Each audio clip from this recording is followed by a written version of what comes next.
Hello नमस्कार। I hope आप सब लोग ठीक होंगे, स्वस्थ होंगे। स्वागत है आप सभी का मेरे यूट्यूब चैनल महाकाली स्टडीज़ में।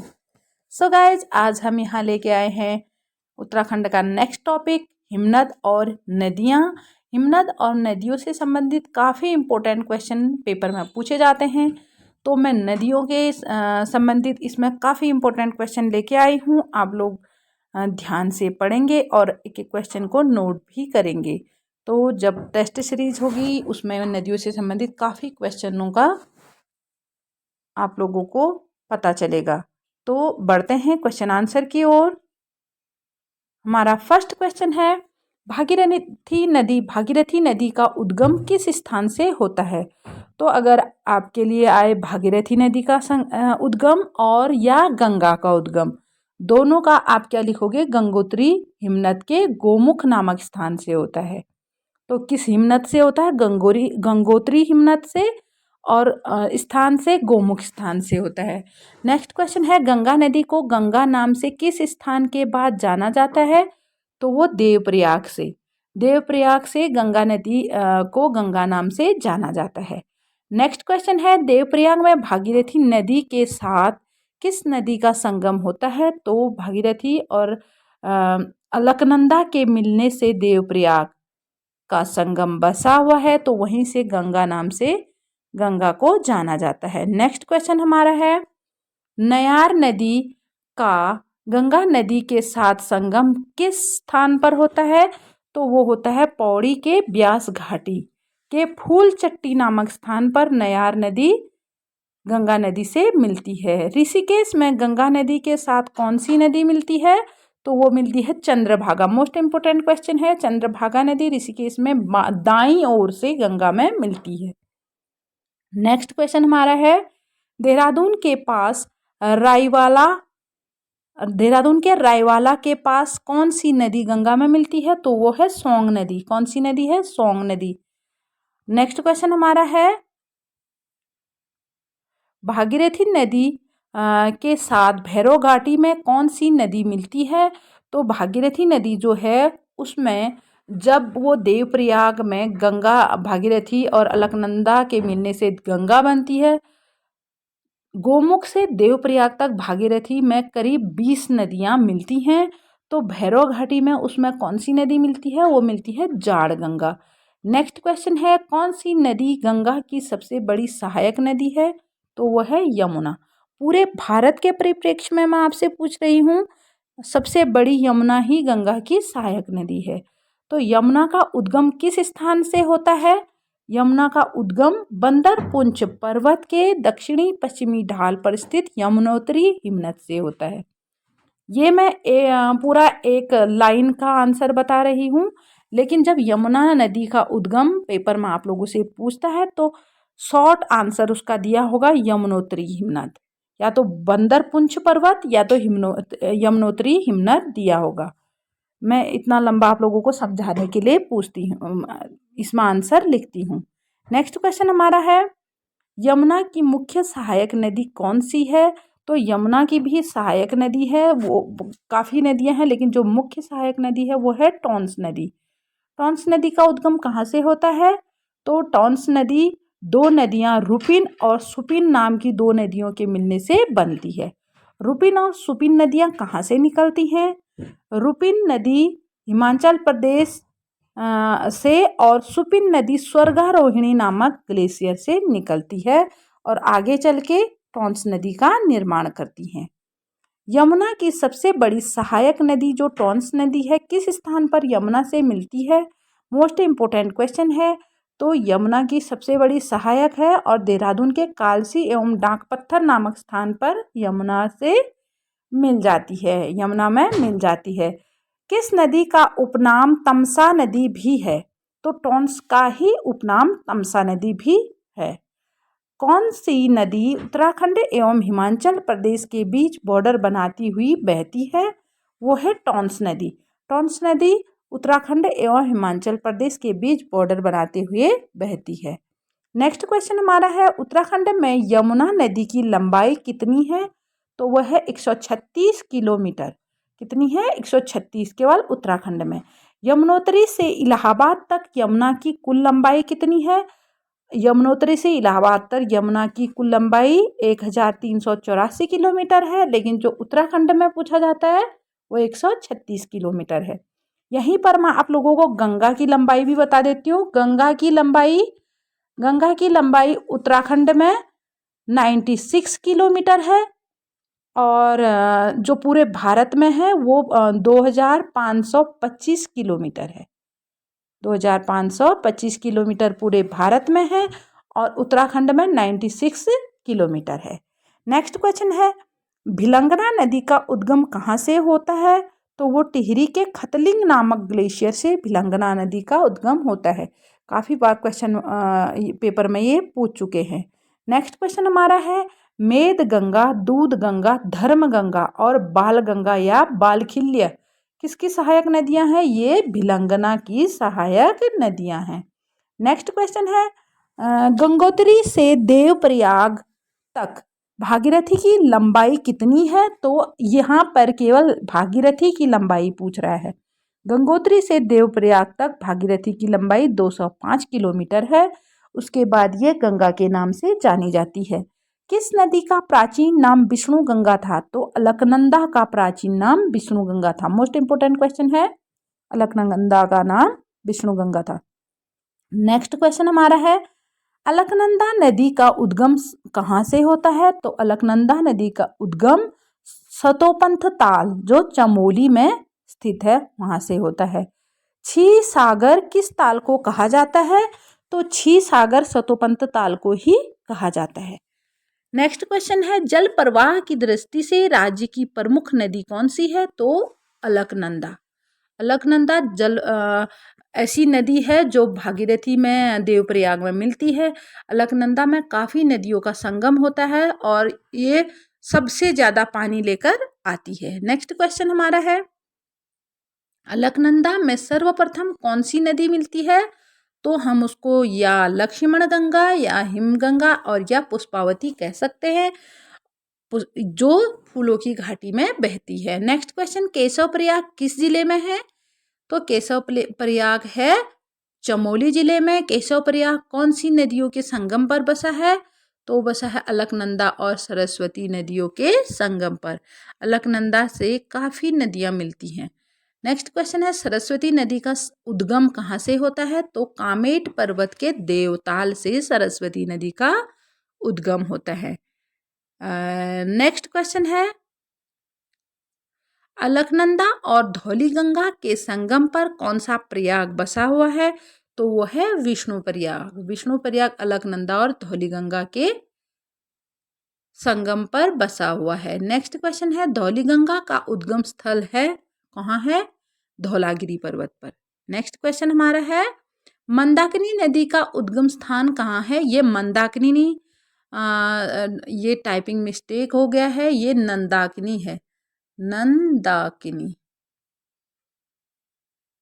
मंदाकिनी का तो मंदारस पर्वत है, मंदारस तो वहां से हुआ है। ये नंदाकिनी का पूछ रहा है। नंदाकिनी का त्रिशूल पर्वत के पास नंदा घुंगटी नामक स्थान से नंदाकिनी नदी का हुआ है। मंदाकिनी का मंदारस नामक पर्वत से हुआ है जो केदारनाथ में है।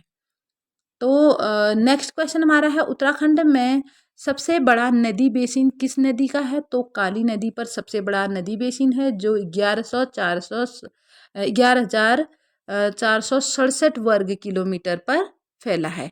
उत्तराखंड की सर्वाधिक लंबी नदी कौन सी है? वो भी काली नदी है जो 252 किलोमीटर लंबी है। नेक्स्ट क्वेश्चन हमारा होगा, उत्तराखंड में कुल कितने प्रयाग हैं? तो उत्तराखंड में कुल 5 प्रयाग हैं। 5 प्रयाग, जो पंच प्रयाग का समूह है उसमें 5 ही प्रयाग है, वैसे तो अन्य प्रयाग भी हैं। पंच प्रयाग में कितने प्रयाग चमोली जिले में हैं? वो है 3 प्रयाग। पंच प्रयाग में कौन से प्रयाग सम्मिलित है? विष्णु प्रयाग, नंद प्रयाग, कर्ण प्रयाग, रुद्र प्रयाग, देव प्रयाग। और ये 5 के 5 प्रयाग किन्हीं 2-2 नदियों के संगम पर बसा है। जैसे विष्णु प्रयाग है अलकनंदा धौलीगंगा के संगम पर, नंद प्रयाग है अलकनंदा नंदाकिनी के संगम पर, कर्णप्रयाग है अलकनंदा पिंडर के संगम पर जो बागेश्वर के पिंडारी ग्लेशियर से निकलती है। रुद्रप्रयाग है अलकनंदा मंदाकिनी के संगम पर। और देवप्रयाग है टिहरी में, वो है अलकनंदा और भागीरथी के संगम पर। नेक्स्ट क्वेश्चन है चमोली जिले में स्थित 3 प्रयाग कौन से हैं? तो वो है विष्णु प्रयाग है, नंद प्रयाग है और कर्ण प्रयाग है। देवप्रयाग किस जिले में स्थित है? मोस्ट इंपोर्टेंट क्वेश्चन है। देवप्रयाग टिहरी जिले में है, अलकनंदा और भागीरथी के संगम पर। नेक्स्ट क्वेश्चन है रुद्रप्रयाग में कौन कौन सी नदियों का संगम होता है? रुद्रप्रयाग 5वां प्रयाग है जो खुद रुद्रप्रयाग जिले में स्थित है और यहाँ पर अलकनंदा और मंदाकिनी का संगम होता है। नेक्स्ट क्वेश्चन है मधुगंगा किस नदी की सहायक नदी है? तो मधुगंगा मंदाकिनी नदी की सहायक नदी है। किन नदियों को सास और बहू की संज्ञा दी जाती है? तो भागीरथी को बहू, अलकनंदा को बहू, यहाँ गलत टाइप हो गया है। अलकनंदा को बहू और भागीरथी को सास की संज्ञा दी जाती है। अलकनंदा को बहू और भागीरथी को सास की संज्ञा दी जाती है।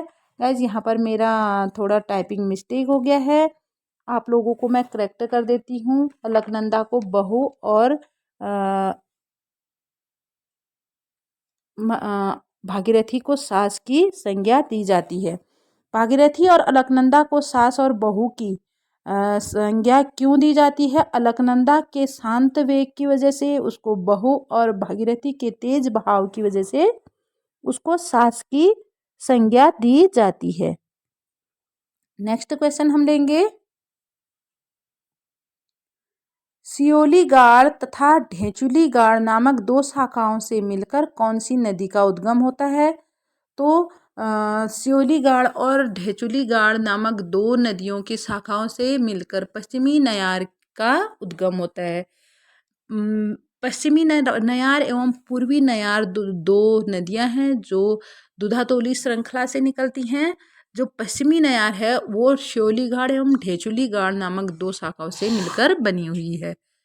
पश्चिमी तथा पूर्वी नयार के मिलने से कौन सी गंगा का उद्गम होता है? पश्चिमी नयार और पूर्वी नयार जब मिलती हैं तो नाद गंगा का निर्माण करती हैं या नयार का निर्माण करती हैं। नेक्स्ट क्वेश्चन है पश्चिमी तथा पूर्वी नयार मिलकर नाद गंगा का निर्माण कौन सी स्थान से करती हैं? तो सतपुली नामक स्थान से नाद गंगा का निर्माण होता है। नेक्स्ट क्वेश्चन है राम गंगा के ठीक पूर्व में उसके समांतर कौन सी नदी बहती है? तो रामगंगा के ठीक पूर्व में कोसी नदी उसके समांतर बहती है जो अल्मोड़ा, नैनीताल, उधम सिंह नगर में बहते हुए यूपी की ओर चल देती है। कोसी नदी का उद्गम कहाँ से होता है? तो कोसी नदी का संगम बागेश्वर के कौसानी के धारपानी नामक स्थान से होता है। नेक्स्ट क्वेश्चन है कुमाऊं में किस नदी की घाटी को धान का कटोरा कहा जाता है? तो कोसी नदी की घाटी को धान का कटोरा कहा जाता है। दाबका नदी का उद्गम स्थल कहाँ है? दाबका नदी का उद्गम स्थल नैनीताल के गर्म पानी नामक स्थान से दाबका नदी निकलती है जो कोसी नदी के पूर्व में बहती है। नेक्स्ट क्वेश्चन है यहाँ पर मैं आप लोगों को कोसी नदी का तंत्र, नदी तंत्र समझाऊंगी। ये बहती है रामगंगा, रामगंगा के पूर्व में, जस्ट पूर्व में समांतर बहती है कोसी नदी और कोसी नदी के पूर्व में दाबका नदी बहती है, ये दाबका नदी है। उसके बाद बाकरा नदी जो है वो दाबका नदी के जस्ट पूर्व में बाकरा नदी बहती है। उसके एकदम पूर्व में गोला नदी और उसके पूर्व में देओहा नदी बहती है। तो ये तंत्र आप याद रखें। पूर्व में बहती रहती हैं। रामगंगा के पूर्व कोसी, कोसी के दाबका, दाबका के बाकरा, बाकरा के बाद गोला, गोला के पूर्व में देओहा नदी बहती है। नेक्स्ट क्वेश्चन है कौन सी नदी नैनीताल और उधम सिंह नगर का बॉर्डर बनाते हुए बहती है? तो वो नंधौर नदी है। नंधौर नदी है जो नैनीताल और उधम सिंह नगर का बॉर्डर बनाती है। नंधौर नदी का उद्गम कहाँ से होता है? नैनीताल के चोर गलिया के पास देओहा नदी से होता है। देओहा नदी गोला नदी के जस्ट पूर्व में समांतर बहती है, उससे ही नंदौर नदी का उद्गम होता है। कौन सी नदी नैनीताल के पहाड़ पानी नामक स्थान से निकलती है? तो वो है गोला नदी।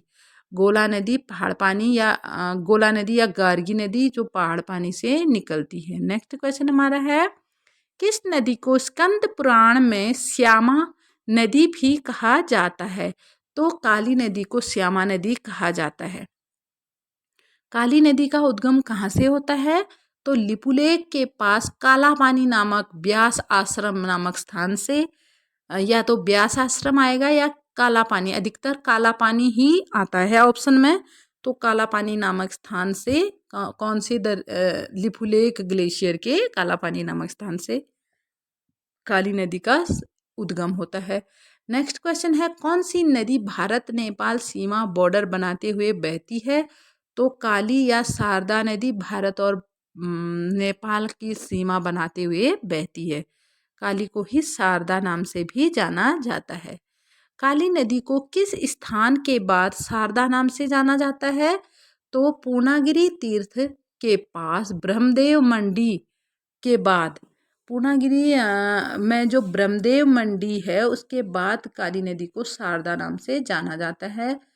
नेक्स्ट क्वेश्चन है, काली नदी की मुख्य सहायक नदियाँ कौन कौन सी हैं? मोस्ट इंपॉर्टेंट क्वेश्चन है। काली नदी की सहायक नदियाँ पूछा जाता है तो वह है कुठियांगटी, पूर्वी धौली गंगा, गौरी गंगा और सरयू एवं लोहावती। ये नदियाँ काली नदी की सहायक नदियाँ हैं।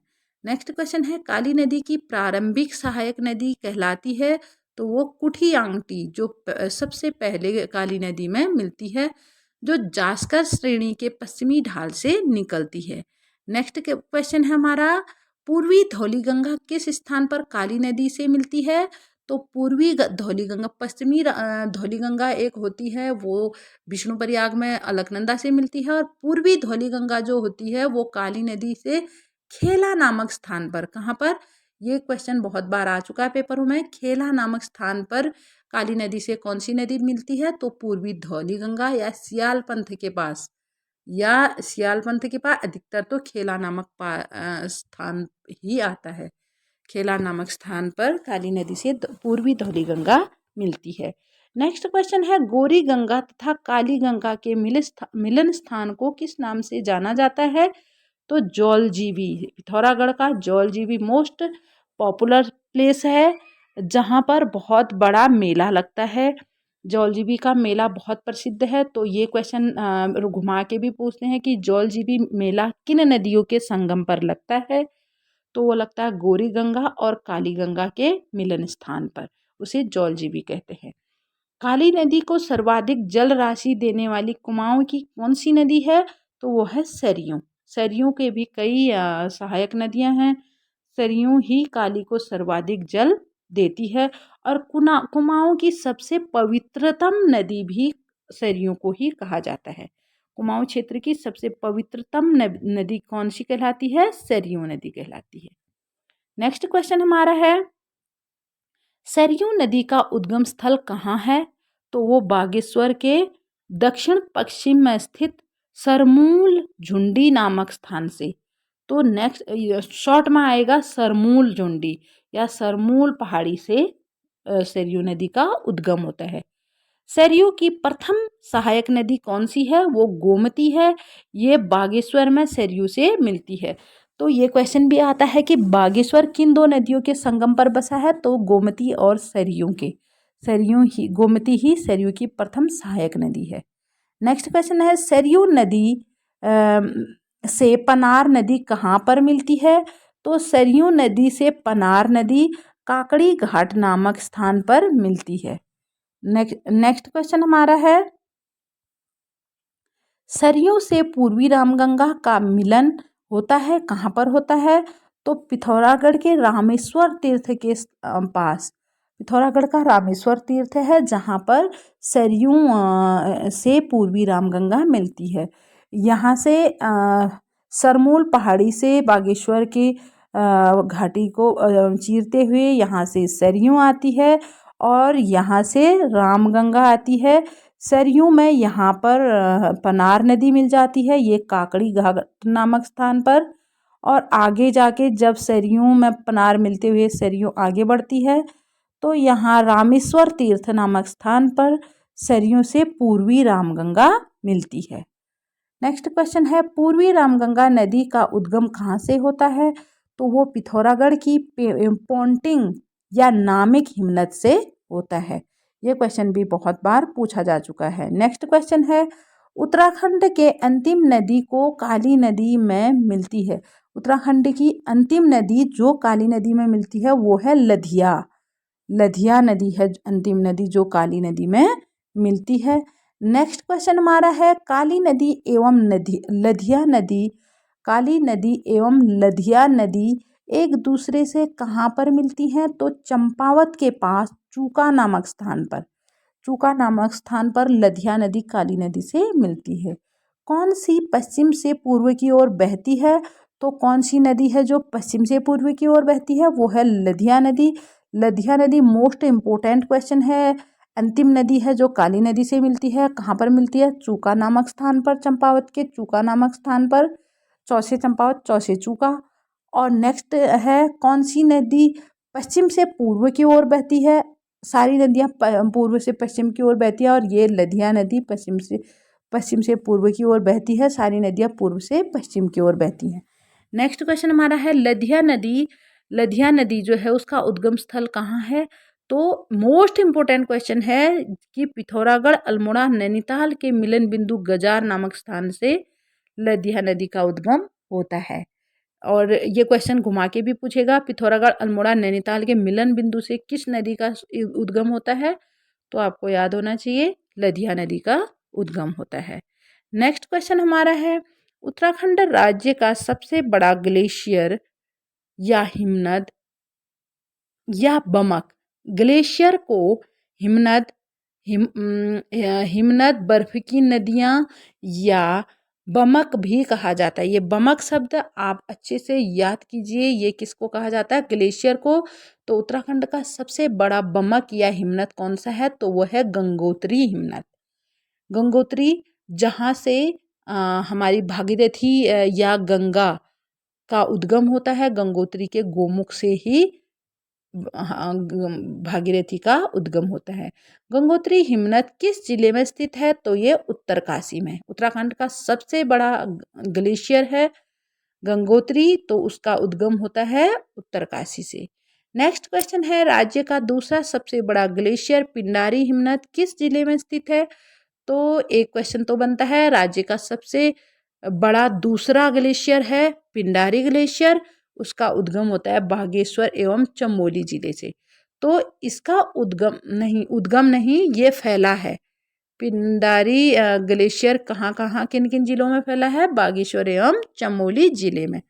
तो नदियों को पढ़ाते पढ़ाते मैं ग्लेशियर को भी उद्गम ही कह रही हूँ, लेकिन ये उद्गम नहीं, फैला होता है। ग्लेशियर फैले होते हैं, तो ये बागेश्वर एवं चमोली में फैला हुआ है पिंडारी ग्लेशियर। नेक्स्ट क्वेश्चन की ओर बढ़ते हैं, शुद्ध रूप से कुमाऊं मंडल का सबसे बड़ा ग्लेशियर कौन सा है? तो जो ग्लेशियर शुद्ध रूप से कुमाऊं मंडल में आता है वो सबसे बड़ा ग्लेशियर मिलम ग्लेशियर है। कौन सा है शुद्ध रूप से कुमाऊं मंडल का सबसे बड़ा ग्लेशियर? मिलम ग्लेशियर। तो मिलम ग्लेशियर उत्तराखंड के किस जिले में स्थित है? ये पिथौरागढ़ के मुनस्यारी तहसील में फैला हुआ है और कुमाऊं मंडल का सबसे बड़ा ग्लेशियर है। उत्तराखंड के कौन से हिमनद आराम कुर्सी की भांति दिखाई देते हैं? तो कौन से हिमनद हैं जो आराम कुर्सी की भांति दिखाई देते हैं? तो वो है सतोपंथ एवं भागीरथी हिमनद। कौन से हैं? सतोपंथ एवं भागीरथी हिमनद हैं। और सतोपंथ एवं भागीरथी हिमनद है जो आराम कुर्सी की भांति दिखाई देते हैं। सतोपंथ एवं भागीरथी हिमनद कहाँ कौन से जिले में हैं? तो ये हैं चमोली जिले में। ये भी आप लोग याद रखिएगा। चमोली जिले में सतोपंथ एवं भागीरथी हिमनद हैं जो आराम कुर्सी की भांति दिखाई देते हैं। नेक्स्ट क्वेश्चन है हमारा, नेक्स्ट क्वेश्चन है, खतलिंग हिमनद किस जिले में है? तो खतलिंग हिमनद रुद्रप्रयाग जिले में एवं टिहरी रुद्रप्रयाग एवं टिहरी जिले के संगम पर है। खतलिंग ग्लेशियर है जो फैला हुआ है, तो रुद्रप्रयाग एवं टिहरी दोनों जिलों में फैला हुआ है, सम्मिलित फैला हुआ है। किसे विश्व का सबसे बड़ा प्राकृतिक शिवलिंग कहा जाता है, तो वो खतलिंग ग्लेशियर को कहा जाता है। खतलिंग हिमनद को विश्व का सबसे बड़ा प्राकृतिक शिवलिंग कहा जाता है। बंदरपुंछी हिमनद किस जिले में है, तो ये उत्तरकाशी में है। बंदरपुंछी हिमनद कहाँ है, उत्तरकाशी जिले में। नेक्स्ट क्वेश्चन की ओर बढ़ते हैं। दूनागिरी और हिप्राबामक ग्लेशियर किस जिले में है, वो चमोली जिले में है। नेक्स्ट क्वेश्चन है रालम, पिनोरा, हीरामणि, मीलम, ये सारे ग्लेशियर कहाँ हैं, ये पिथौरागढ़ में है। मीलम ग्लेशियर, लिपुलेख, ये सब कहाँ है, पिथौरागढ़ में। तो मैकतोली तथा सुखराम ग्लेशियर स्थित है कहाँ है, बागेश्वर में। बागेश्वर में मैकतोली, सुखराम, सुंदरढुंगा, ये सारे ग्लेशियर बागेश्वर में हैं। और रालम, पिनोरा, हीरामणि, पिंडारी, मीलम, ये सब पिथौरागढ़ में है। बागेश्वर में मैकतोली। बंदरपुंछ पूछेंगे, बंदरपुंछ उत्तरकाशी में है। उत्तरकाशी का मोस्ट इम्पोर्टेंट ग्लेशियर है बंदरपुंछ। तो गाइज आज का वीडियो यहीं तक।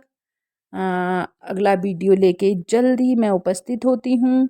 तो आप लोग मेरी वीडियो को अधिक से अधिक लाइक, शेयर एंड सब्सक्राइब करें प्लीज़। ज़्यादा से ज़्यादा सब्सक्राइब करें, आप लोगों को मेरा नोटिफिकेशन मिलते रहेगा और मैं सारा सिलेबस आप लोगों को कंप्लीट कराऊंगी। तो आज का वीडियो यहीं पर समाप्त करते हैं। जय हिंद, जय Bharat. Thank you for watching.